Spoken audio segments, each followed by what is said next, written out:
ઘેરે જમવા લઈ ગયા વાળું કરવા.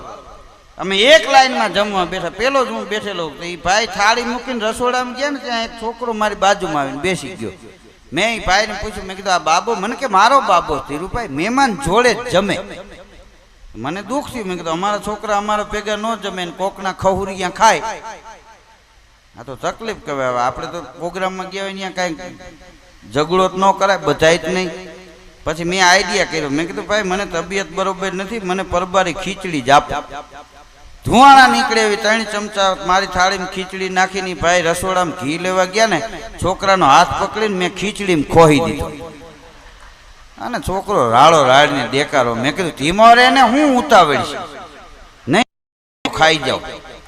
પછી રાખું કરે ને પાટા પીંડી કરતા રહ્યા. મેં વાળું કરી લીધું. 3 વર્ષે હમણાં હું એ ગામમાં ગયો હતી, ભાઈ મને મળ્યા. મને કે ધીરુભાઈ ત્યાર પછી બાબો મહેમાન જોડે નથી જમતો. હવે મેં કીધું એના વંશના થાય એ નહીં જમે. આ અમારી જપતમાં આવી ગયા. કીધું